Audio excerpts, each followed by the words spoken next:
नमस्कार। गैस्ट्राइटिस के लिए बहुत दिनों से बहुत सारे मैसेज आ रहे हैं कि गैस्ट्राइटिस में क्या खाया जाए और किन चीजों को गैस्ट्राइटिस में स्पेसिफिकली अवॉइड किया जाए, इसके बारे में एक वीडियो बनाया जाए।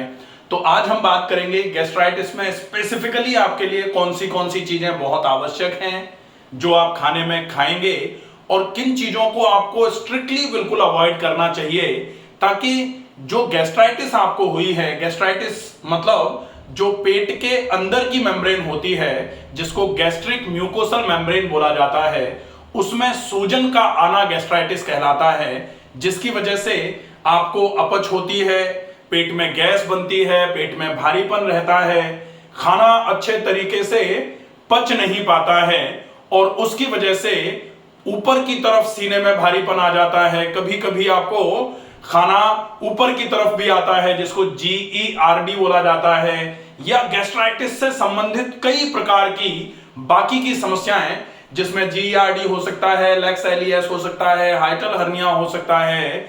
और जब गैस्ट्राइटिस रहती है तो धीरे धीरे करके छोटी आंत में भी सूजन आना चालू हो जाती है और जब ये लंबे समय तक बनी रहती है तो बड़ी आंत से रिलेटेड भी कई प्रकार की बीमारियां का आपको सामना करना पड़ता है। तो गैस्ट्राइटिस को किस तरीके से मैनेज किया जाए? वैसे तो इस गैस्ट्राइटिस को दो मूल भागों में विभाजित किया जाता है, एक्यूट गैस्ट्राइटिस और क्रॉनिक गैस्ट्राइटिस। एक्यूट का मतलब जो अभी हुई है, अगर उसको प्रॉपर तरीके से ट्रीट कर दिया जाए तो ये बिल्कुल खत्म हो जाती है, लेकिन अगर एक्यूट को ही प्रॉपर तरीके से ट्रीट नहीं किया जाएगा तो यही एक्यूट जब क्रॉनिक में कन्वर्ट हो जाती है तो बहुत ज्यादा समस्या करने लग जाती है। आज हम बात करेंगे गैस्ट्राइटिस में what to eat and what not to eat, क्या खाएं और क्या नहीं खाएं। हम एक टेबुलर फॉर्म में आपको सारी चीजें लिख करके देंगे, आप पूरा नोट्स बना के रख लीजिए ताकि आपको ये पता रहे कि हम क्या खा सकते हैं और क्या हमको बिल्कुल भी नहीं खाना है। वीडियो में अंत तक जरूर बने रहें। यदि आप इस चैनल पर पहली बार आए हैं तो प्लीज इस चैनल को सब्सक्राइब जरूर कर लीजिए, ताकि जो स्वास्थ्य संबंधित समस्याएं हो रही हैं उनको आप कोशिश करके बिना ज्यादा दवाइयों के उपयोग के केवल लाइफस्टाइल में करेक्शंस, डाइट के थोड़े से मॉडिफिकेशंस और रेगुलर एक्सरसाइज से घर पर रहते हुए किस तरीके से मैनेज कर सकते हैं, ये सारी जानकारियां आप तक समय समय पर पहुंचती रहें। सबसे पहले गैस्ट्राइटिस में क्या खाएं और इधर हम लिखेंगे क्या ना खाएं। ठीक है, तो सबसे पहले हम लिखेंगे क्या खाएं। तो क्या खाएं में सबसे पहले बात आती है लो acid fruits and vegetables.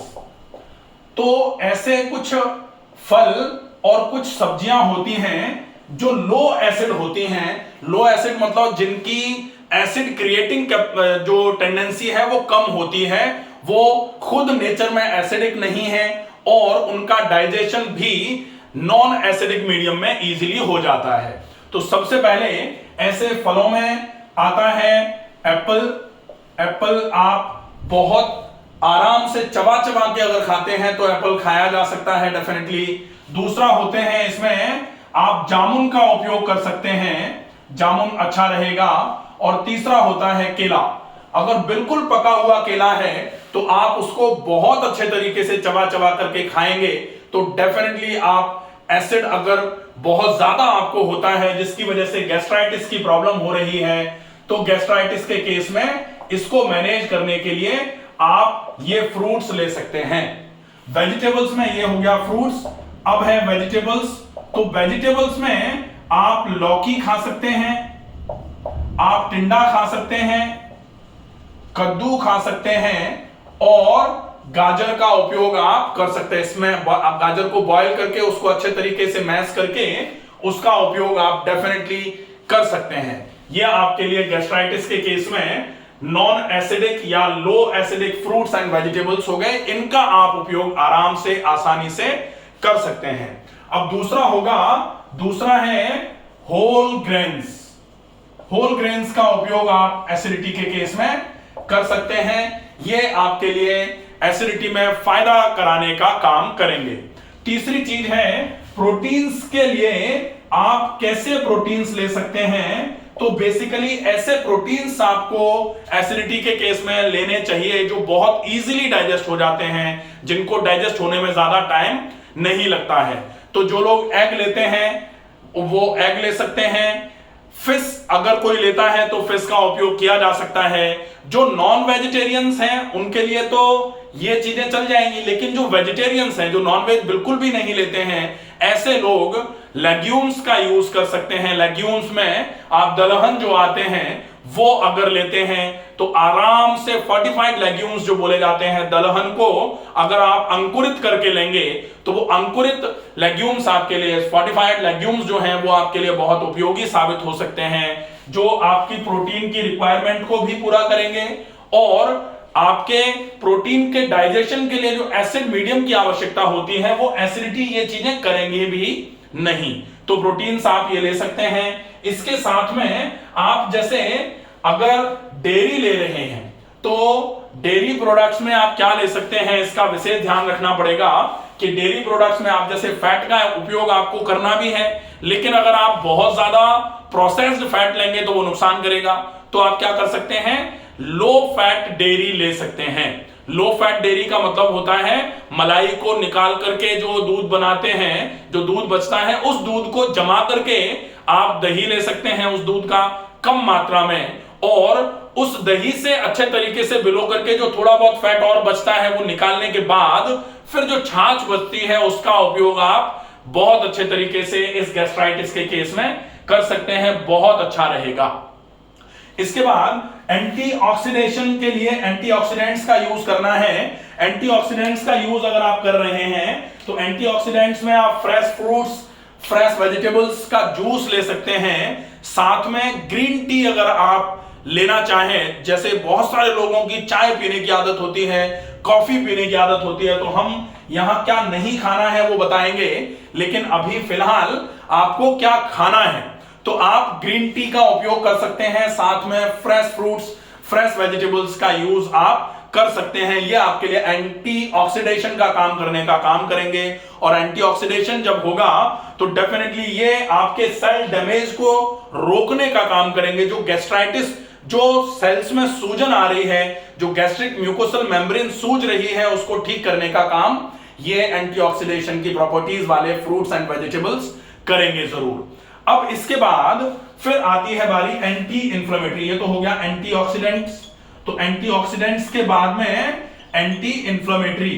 Anti inflammatory का मतलब होता है, इन्फ्लेमेशन जो है वो तो हुआ ही है भाई, गैस्ट्राइटिस का मतलब ही होता है, हमने कई वीडियोस पहले बनाए हुए हैं। तो अगर एंटी इंफ्लेमेटरी कोई डाइट आप लेते हैं तो वो इन्फ्लेमेशन के अगेंस्ट काम करना चालू करेगी। और गैस्ट्राइटिस का मतलब गैस्टर पर इन्फ्लेमेशन, मतलब आमाशय की अंदर की दीवार पर इन्फ्लेमेशन को ही तो गैस्ट्राइटिस बोलते हैं। तो इन्फ्लेमेशन को दूर करने का जो चीजें काम करती हैं, जिनको एंटी इंफ्लेमेटरी बोला जाता है, उनका यूज आप कर सकते हैं। तो एंटी इंफ्लेमेटरी में बहुत अच्छा होता है टर्मरिक, हल्दी, लेकिन हल्दी की तासीर एक्चुअली गर्म होती है, इसलिए ज्यादा मात्रा में हल्दी का उपयोग नहीं किया जा सकता। इसका आपको विशेष ध्यान रखना पड़ेगा।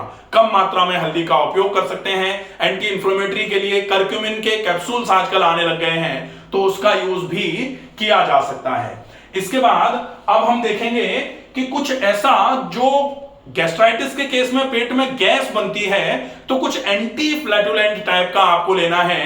तो एंटी फ्लैटुलेंट में जो गार्लिक होता है, लहसुन जो होता है, उसको क्रश करके उसका रस जो है वो अगर कम मात्रा में आप लेते हैं तो वो एंटी फ्लैटुलेंट का काम करेगा। थोड़ी बर्निंग सेंसेशन जरूर करेगा। अगर आपको जैसे गैस्ट्राइटिस के साथ में GERD की प्रॉब्लम है तो वो जो क्रश्ड लहसुन जो जाएगा वो बर्निंग सेंसेशन कर सकता है, लेकिन जो गैस बनती है गैस्ट्राइटिस के केस में, उस गैस को रोकने का ये बहुत अच्छे तरीके से काम करेगा। तो ये हो जाएगा। इसके अलावा एक प्रोसेस होता, एक चीज होती है नारियल पानी। अब ये नारियल पानी का उपयोग अगर आप करते हो तो नारियल पानी बेसिकली टेंडर कोकोनट वाटर की बात करी जाती है। टेंडर कोकोनट वाटर में बिल्कुल ताजा नारियल जो होता है उसका पानी अगर आप लेते हैं तो ये एक तो ठंडक पहुंचाने का काम करता है, क्योंकि इसका नेचर जो है वो कूलिंग नेचर है, इसकी तासीर जो है वो ठंडी है। दूसरा, ये आपके पेट को ठंडा करने के साथ साथ ये डायूरेटिक भी होता है। डायूरेटिक है मतलब आपके यूरिन के फ्लो को बढ़ाने का काम करेगा, तो बॉडी में से हीट को धीरे धीरे करके एलिमिनेट कराने का काम ये करता है। तो नारियल पानी का उपयोग डेफिनेटली आप कर सकते हैं। ये एंटी इंफ्लेमेटरी भी माना जाता है, एंटीऑक्सीडेशन की प्रॉपर्टीज भी इसमें होती हैं, साथ में ये कूलिंग नेचर के साथ साथ डायूरेटिक प्रॉपर्टीज भी रखता है। तो ये सारी चीजें आप खाने में ले सकते हैं, इनका उपयोग आप डेफिनेटली आराम से करिए। इसके साथ में सौंफ का पानी बहुत अच्छा रहता है, सौंफ के पानी का उपयोग आप कर सकते हैं बीच बीच में जब भी चाहें। साथ में आप मिश्री का उपयोग कर सकते हैं, तो सौंफ और मिश्री दोनों चीजें मिलाकर के भी ली जा सकती हैं, बहुत अच्छा रहेगा। इसके अलावा अगर मैस्टिक गम आता है, गम ऑफ गॉड जिसको बोला जाता है, मैस्टिक गम एक तरीके से एक गम जैसा, च्युइंगम जैसा एक सब्सटेंस मिलता है, जिसको अगर आप, वैसे तो ये जो है च्युइंगम जैसा ही होता है, चबाना पड़ता है, लेकिन अगर आप चबाना नहीं चाहें तो इसके ग्रेन्यूल्स को बिल्कुल क्रश करके अच्छे तरीके से पानी के साथ इसको लिया जा सकता है। ये आपकी गैस्ट्राइटिस में जो इन्फ्लेमेटरी साइंस आ गए हैं उसको दूर करने का काम करेगा, और जो इरोजन्स हैं या फिर जो अल्सरेशन हो जाते हैं, कभी कभी गैस्ट्रिक अल्सर का केस जो होता है उसमें, उस अल्सर की हीलिंग में, उस इरोजन की हीलिंग में ये बहुत अच्छे तरीके से आपकी मदद करने का काम करेगा। तो ये चीजें सारी व्हाट टू ईट में आ जाती हैं। नेक्स्ट वीडियो, चूंकि वीडियो फिर से लंबा हो जाता है, तो हम नेक्स्ट वीडियो में रखेंगे what not to eat in case of gastritis. तो पार्ट 1 ये हो जाएगा, पार्ट 2 में हम what not to eat in case of gastritis हम अभी नेक्स्ट वीडियो कर देंगे। इसके लिए आशा है ये वीडियो आपको पसंद आएगा, ज्यादा से ज्यादा लोगों तक इस वीडियो को पहुंचाएं, ताकि वो लोग जो गैस्ट्राइटिस से बहुत ज्यादा परेशान हैं वो इन सारी चीजों को नोट करके रख लें और इन चीजों को अच्छे तरीके से उपयोग में लें, ताकि धीरे धीरे करके गैस्ट्राइटिस जो है वो धीरे धीरे करके खत्म होना चालू हो जाए। स्वस्थ रहिए, सुरक्षित रहिए, धन्यवाद।